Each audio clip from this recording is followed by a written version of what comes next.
Hello again. We are going to the North Gate now.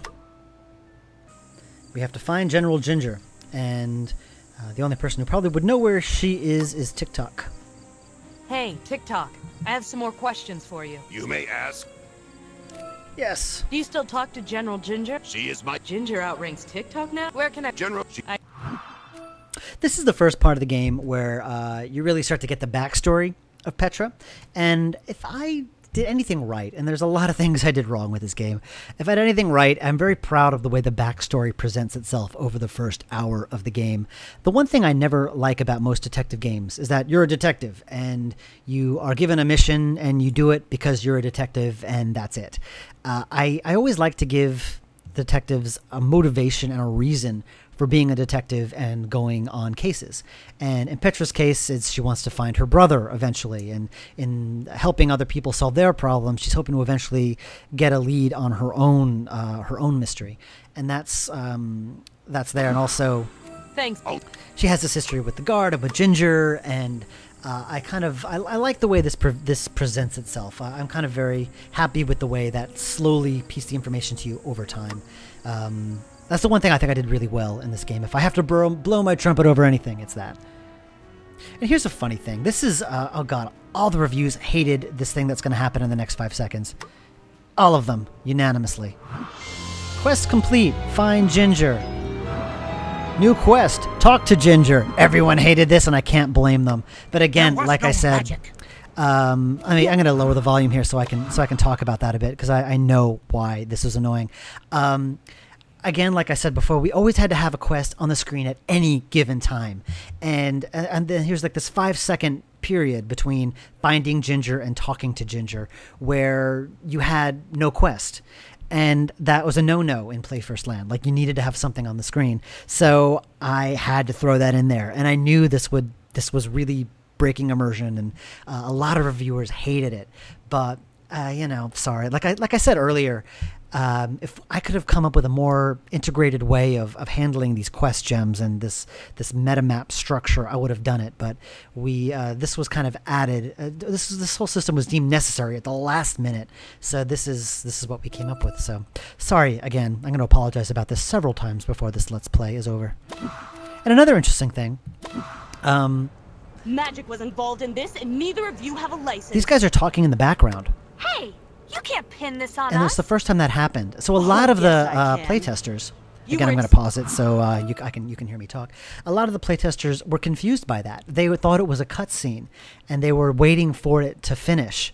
And another reason to have that talk to General Ginger up there was to kind of remind the player that, hey, you can talk to Ginger even though all this dialogue was happening. So there was several reasons for it, mostly to help the casual players get through it, which was a challenge. Again, there were several points during the first hour of the game where a lot of the casual players just rage quit. And during that first hour of gameplay, that's a no-no in casual land, because that's when the player decides to buy the game. So we failed in many ways to reach the casual audience during this crucial 1 hour point. Experimenting with magic, and it destroyed your ship. It's obvious. That's a lie. Under normal circumstances.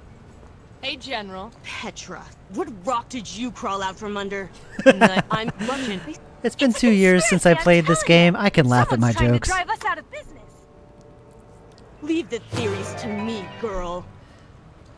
Captain Bill, where were you last night? The woman who plays Ginger is, I'll tell you in a minute when there's silence. Petro, your Ginger is in Trotton Pills.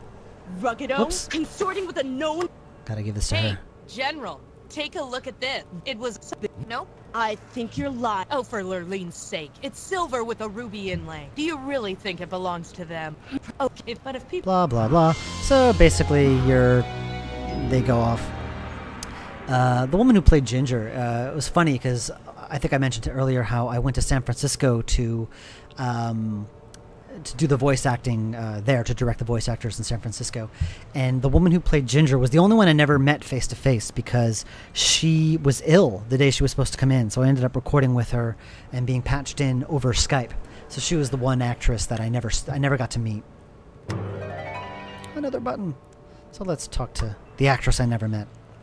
So, General, Petra, why are you here? And who asked you to interrupt my investigation? Just being a concerned citizen, General. I think all you need to do is ask her about Ansel. I love Ginger's outfit. It's just one of those old, like, just those old, I don't know, I don't want to say World War II, but it looks like something out of World War II. I need help on a case. Help. I was talking to you. Could. Yeah, and Ginger from the books, she was a general in the books. She led a all women's army to take over Oz. In the second book, she was briefly the Queen of Oz, and then later she became a general, and she's a general in this game too. Do you know a man named Ansel? That I'm looking. Blah blah blah. What do you know about him? He's a smuggler. Okay, so now you learn about Jack Pumpkinhead. Actually. So I'm going to leave her. See you around, General. Yeah, sure. And here, if you talk to her more closely, you learn about Petra's brother and all of that. None of it is entirely necessary. But, again, that kind of explains Petra's motivations more. I remember originally Playfirst wanted this to be some kind of...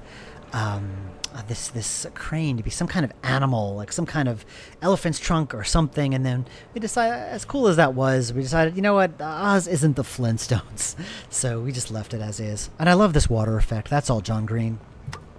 The artist, his name is John Green. Hey, pumpkin patch. Interesting thing about this background, there wasn't room in the composition for a Gump stand. So originally there was just this big hot spot here that said to Gump stand, and then we added a sign because that proved too subtle for a lot of the casual players. But a big problem with that we encountered. Playfirst really is big on localization. They do not like English text to be burnt into any of the images. And originally we had the word Gump on this sign, but they didn't like that because that would have to be translated. But it was burnt in to the image, so that was no good. So we changed it to this image of a Gump, which seemed to do the job. Let's talk to Jack. Hello, Jack. Long time no see. It's been at least 2 years, hasn't it? Not long enough. I need to... Ivan. Let me ask my... Ask whatever you... And Jack is played by Abe Goldfarb again. This is the second of his roles. He had a lot of fun doing these. Tell me about smuggling, Jack. Oh, that old story. Didn't you try this 2 years ago? You got nothing on me, so beat it. Beat it. Just- I love the way he did that. Good. You don't really need to talk to Jack. You can come back later. Yeah, you go back to Petra's office. So let's go to Petra's office. Yeah, I think before I do that, I'm going to stop. This is a good place to stop. So I will talk to you next time. Continue this later. Thanks again.